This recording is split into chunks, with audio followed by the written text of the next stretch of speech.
दोस्तों नमस्कार, जय हिंद। आज के वीडियो की शुरुआत मैं दो मोटिवेशनल डायलॉग के साथ शुरू करूंगा। जो प्रेरणादायक जो डायलॉग हैं वो डायलॉग है, ज़मीन पर बैठकर क्यों आसमान देखता है, ज़मीन पर बैठकर क्यों आसमान देखता है, अपने पंखों को खोल जरा, ये ज़माना सिर्फ उड़ान देखता है। ज़मीन पर बैठकर क्यों आसमान देखता है, अपने पंखों को खोल जरा, ये ज़माना सिर्फ उड़ान देखता है। अगला है, कामयाबी नहीं मिलती है, कामयाबी नहीं मिलती है हाथों की लकीरों से, कामयाबी नहीं मिलती हाथों की लकीरों से, कामयाबी मिलती है माथे के पसीने से। तो हम जब मेहनत नहीं करेंगे तो कोई भी हमारा जो है न सिस्टम में सुधार होने वाला है और न ही जो है हमारा जायज़ हक मिलने वाला है। तो इसलिए हमें एकजुट होना होगा। और आप इस वीडियो को पूरा देखें। अब समय आ गया है, यही समय है, सही समय है। मैंने पहले वीडियो बनाया था लेकिन बहुत कम लोगों ने मुझे फ़ोन किया और मैंने ये रजिस्टर बनाया। जिन जिन लोगों ने इस सुधार और की मुहिम के लिए मुझे फ़ोन किया, मेरे से बात करी, ये देखो, ये मैंने उनका जो है ये सारी उनकी डिटेल मैंने इसमें नोट की है। वक्त आने पर जो है हम इसके लिए एक सही रणनीति बना करके असम राइफल के सिस्टम को सुधार लाने के लिए हम काम करेंगे। ये देखो, बहुत सारे लोगों ने, लगभग कई सैकड़ों लोगों ने मुझे फ़ोन करके मुझे सहयोग देने की बात कही है। और वैसे भी मेरे पास हज़ारों लोगों का है, नाम है, उनका डिटेल है, मोबाइल नंबर है। और क्योंकि मैं, सभी लोग जानते हैं कि मैं निस्वार्थ भाव से लोगों की कोई भी डिपार्टमेंट से संबंधित हो, चाहे प्राइवेट साइट से हो, मैं अंग्रेजी हिंदी में उनका कोई भी एप्लीकेशन लिखना है, कोई मैं उनका समस्या के बारे में कार्रवाई करनी है तो मैं निस्वार्थ भाव से करता हूं। तो इस वजह से बहुत सारे लोगों के मेरे पास कॉन्टैक्ट नंबर हैं। और मैं अरेवा का भी पहले ऑफिस का काम कर चुका हूँ फ्री में 1-1.5 साल। तो इसलिए आप लोग चिंता न करें कि आदमियों की कमी पड़ेगी। जब मैं बता रहा हूँ कि सबका साथ सबका विकास के हिसाब से जो देश में मुहिम चली है, तो हम भी उसी एजेंडे पे काम करेंगे। तो इसलिए अधिक से अधिक लोग मुझसे बात करें और इस सिस्टम को सुधारने के लिए हमें एक लक्ष्य बनाना होगा और उस लक्ष्य को प्राप्त करने के लिए उसका पीछा करना होगा। तभी हम असम राइफल ही नहीं बल्कि देश की अन्य व्यवस्थाओं में भी सुधार ला सकते हैं। और जो लोग जिन लोगों को जायज़ हक मिलना चाहिए उनको जायज़ हक तभी मिल पाएगा। दोस्तों, आए दिन देख रहे हैं कि आप लोग जो भूतपूर्व सैनिक संस्थाओं में घपलाबाजी हो रही है और जो मकसद है उस मकसद से ऐसा लगता है कि लोग भटक चुके हैं। जिम्मेदार लोग, खास जो संस्थाओं के जो जिम्मेदार लोग हैं, उनकी ऐसा लगता है कि कथनी और करनी में अंतर है। वो कहते, ऐसा लगता है, लोग कह रहे हैं कि ये कथनी और करनी में इनके अंतर है और ये बोल कुछ रहे हैं और कर कुछ और रहे हैं। सचमुच मुझे भी ऐसा लग रहा है।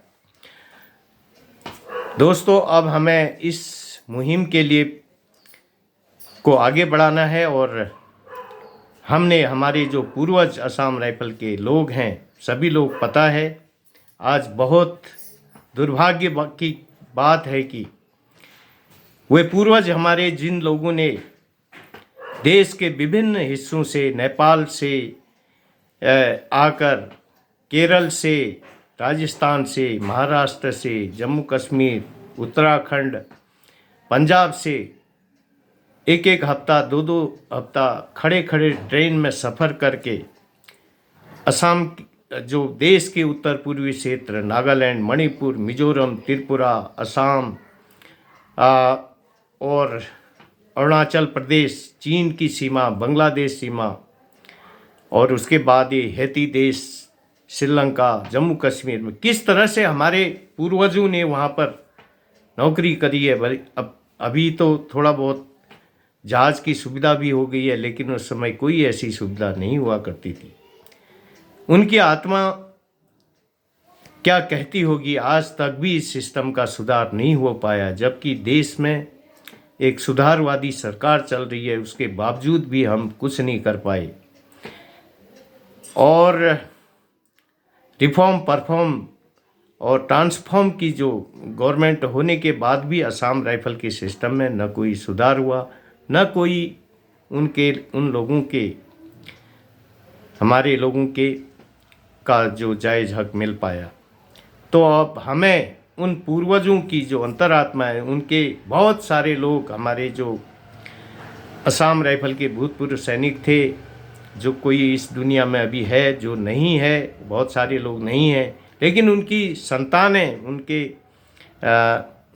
जो जनरेशन आगे असम राइफल में बहुत सारे लोग भर्ती हुए हैं, लेकिन उन्हें जो जिम्मेदार पदों पे बैठे हैं, डीजीआर में बैठे हों, चाहे संस्थाओं का संचालन कर रहे हैं, चाहे ऑफिशियल साइड से हैं, चाहे एडमिनिस्ट्रेटिव साइड से हैं, मैं उनसे हाथ जोड़कर रिक्वेस्ट करना चाहता हूं कि एक बार उन पूर्वजों को, जिन्होंने कितनी दूर दूर से जो है पहुंचकर, आप लगा लो मद्रास, तमिलनाडु, केरल, सबसे जो दूर का इलाका है, वहाँ से कितने दिन, जब हमारे उत्तराखंड से ही हम त्रिपुरा, अगरतला, बांग्लादेश की बॉर्डर पहुँचने में हमारे जो है 7 दिन से लेके 10 दिन लग जाते थे, तो वहाँ से केरल, तमिलनाडु, आंध्रा से पहुँचने में कितना समय लगता होगा। असम, गुवाहाटी, नागालैंड, मणिपुर, मिजोरम, गुवाहाटी में तो था ही नहीं कोई पलटन, सब उससे आगे, वहाँ से भी 3 दिन का आगे का रास्ता, त्रिपुरा, अगरतला, वहाँ से भी और आगे बांग्लादेश बॉर्डर, किस तरह से वो गए होंगे, जबकि हम और वहाँ पर झोपड़ियाँ बनाकर जंगलों में ऑपरेशन किए। उनकी आत्मा क्या कहती होगी।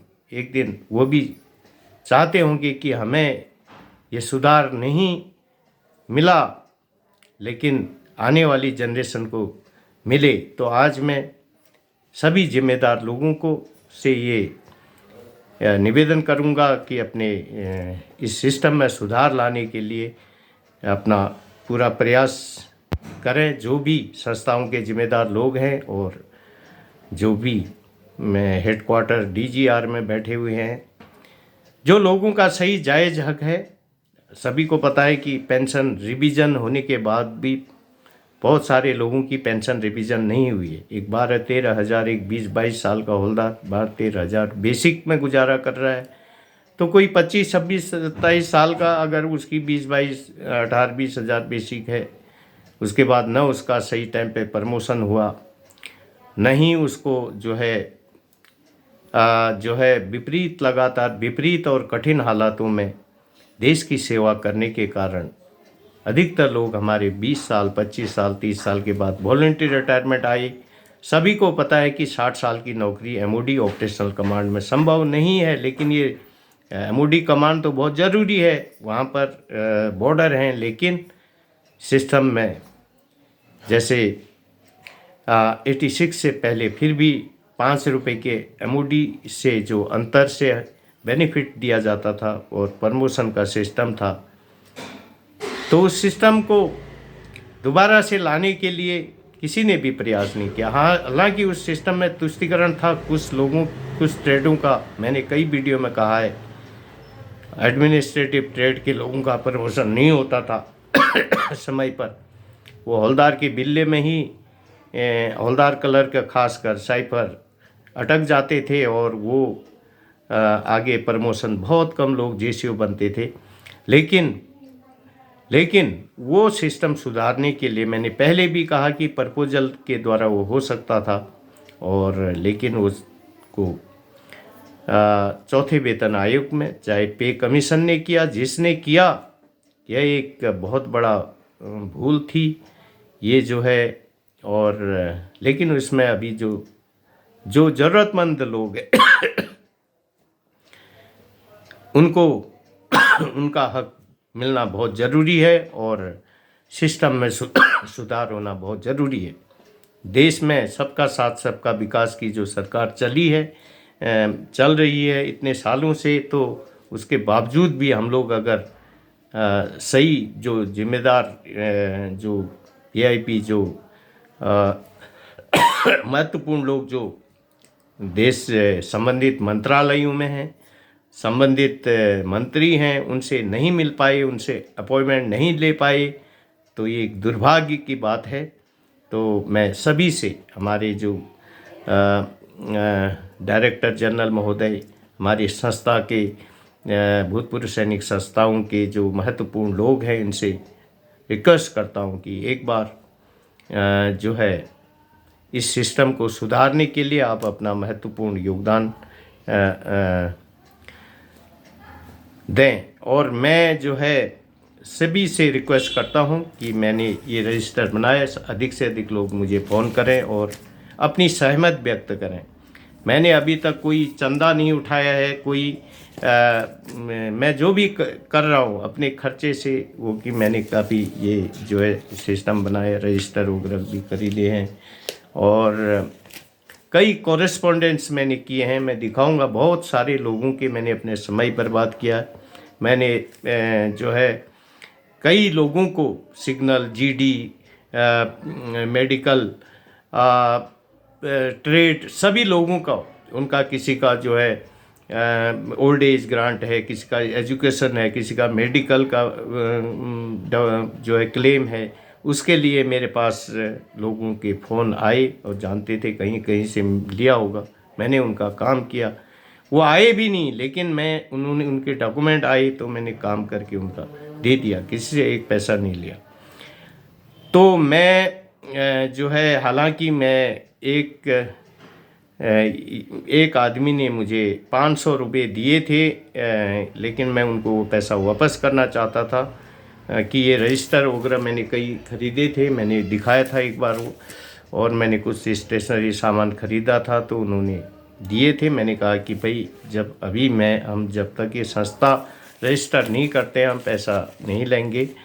और लेकिन अब समय आ गया जब हमें हमारा जो जायज़ हक नहीं मिल रहा है, सिस्टम में सुधार नहीं हो रहा है, तो हमें संस्था बनाने में भी हिचकना नहीं होगा, क्योंकि अरेवा के हम हालांकि मेंबर हैं, उसमें हमने बहुत महत्वपूर्ण काम किए हैं मेंबरशिप बनाने में, हर चीज़ में।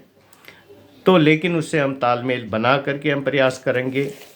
लेकिन आप लोग बात करें, और महत्वपूर्ण लोग हमारे जेसीओ साहब, एनसीओ जेसीओ साहब, ऑफिसर साहब भी अपना मार्गदर्शन मुझे मोबाइल से दें। मैंने कई उसमें जो है